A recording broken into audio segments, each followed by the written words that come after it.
მე არ არის მარტივი მათ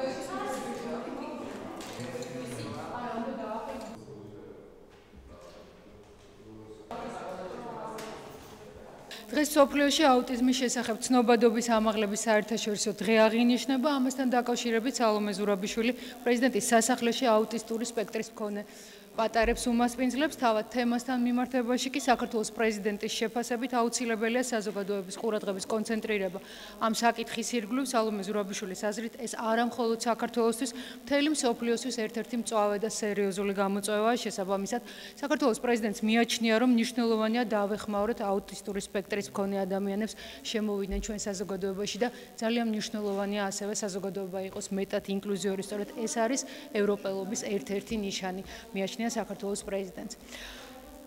ვეხმაურებით 31 მარტს თბილისში მომხდარ ტრაგიკულ ფაქტს. საქართველოს პრეზიდენტი მწუხარებას გამოთქვამს სამშენებლო სამუშაოების დროს მშენებლობაზე დასაქმებული 2 მოქალაქის დაღუპვის გამო და უსამძიმრებს მათ ოჯახებს. ამასთან პრეზიდენტი შეშფოთებას გამოთქვამს საქმის წარმოებისას, უსაფრთხოების ნორმებისა და სტანდარტების დარღვევის გამო, რასაც 2 ახალგაზრდის სიცოცხლე ემცხვერპლა. ევროპაში ინტეგრაცია არა მხოლოდ რომელიმე ევროპულ სტრუქტურაში გაწევრიანება, არამედ პირველ რიგში ეს არის ევროპული სტანდარტების, მათ შორის უსაფრთხოების ევროპული სტანდარტების დანერგვა, აცხადებს სალომე ზურაბიშვილი. მისივე თქმით, შესაბამისი სტანდარტების უზრუნველყოფა ზოგადად და რა თქმა უნდა, როგორც დასაქმების სფეროში, ასევე შრომითი ურთიერთობებისას, მშენებლობის სფეროში პირველი რიგის პრობლემაა და ის აუცილებლად უნდა გადაიჭრას. საქართველოს პრეზიდენტი სალომე ზურაბიშვილი 6 აპრილს საერთაშორისო სპორტის დღეს საქართველოში სპორტის განვითარების ხელშეწყობისა და მხარდაჭერის ფარგლებში ბათუმში ძალოსნობის ევროპის ჩემპიონატის გახსნის ცერემონიას დაესწრება. ევროპის ჩემპიონატი ძალოსნობაში ბათუმის ახალ მულტიფუნქციურ სპორტის სასახლეში გაიმართება და მასში 400-მდე სპორტსმენი იასპარეზობს. ეხლა მე მზად ვარ უპასუხო თქვენ შეკითხვებს.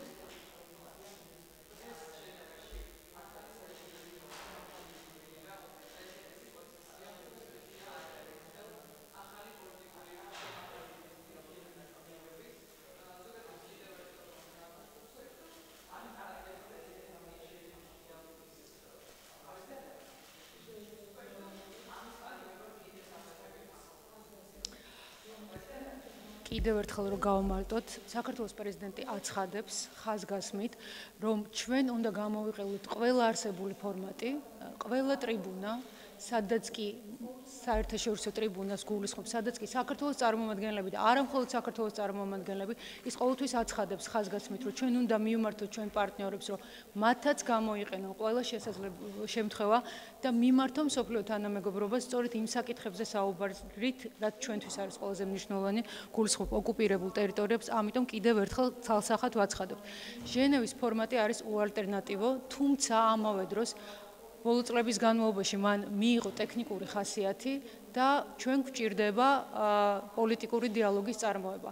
შედგება ეს ჟენევის ფორმატში თუ უნდა შევქმნათ რაღაც სხვა ახალი, ჩვენ გვჭირდება პოლიტიკური დიალოგი. თუმცა კიდევ ერთხელ ვაცხადებ, ჟენევის ფორმატი, აცხადებს საქართველოს პრეზიდენტი, ჟენევის ფორმატი არის უალტერნატივო და ის უნდა გამოვიყენოთ მაქსიმალურად.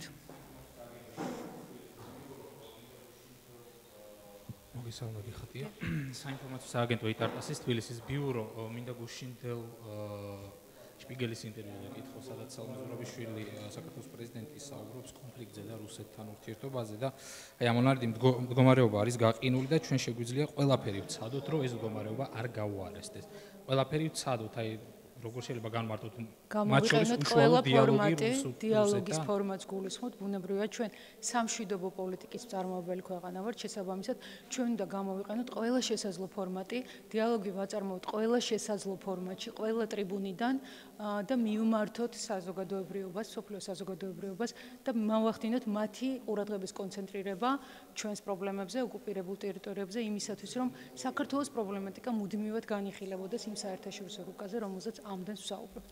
რუსეთთან უშუალო დიალოგზე საუბარი არ არის, ხო ამ შემთხვევაში? საუბარია ყველა შესაძლო ფორმატის გამოყენებას საერთაშორისოდ მიღებულ ფორმატებში.